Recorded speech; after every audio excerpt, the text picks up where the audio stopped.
குழந்தைகளின் கல்லறையாக மாறிவிட்டது காசா. ஐநா சபை வரலாற்றில் இப்படிப்பட்ட கொடூரங்களை பார்த்ததில்லை. ஐநா சபை பொதுச் செயலாளர் கண்ணீர். Gaza is becoming a graveyard for children.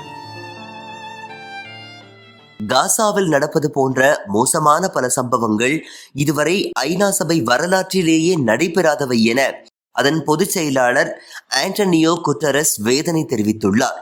ஒவ்வொரு நாளும் நூற்றுக்கணக்கான குழந்தைகள், இளைஞர்கள் கொல்லப்பட்டு வருகிறார்கள்.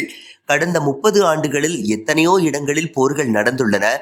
அவற்றில் கொல்லப்பட்ட மொத்த பத்திரிகையாளர்களின் எண்ணிக்கையை விட காசாவில் 4 வாரங்களில் கொல்லப்பட்ட பத்திரிகையாளர்களின் எண்ணிக்கை மிக மிக அதிகம். எங்கள் ஐநா சபை வரலாற்றில் குறுகிய காலத்தில் இத்தனை ஊழியர்களை நாங்கள் இழந்ததில்லை. ஒரே மாதத்தில் எங்கள் ஊழியர்கள் 89 பேர் கொல்லப்பட்டுள்ளனர். அவர்கள் மட்டுமல்ல, அவர்களது குடும்பத்தினரும் கொல்லப்பட்டுள்ளனர்.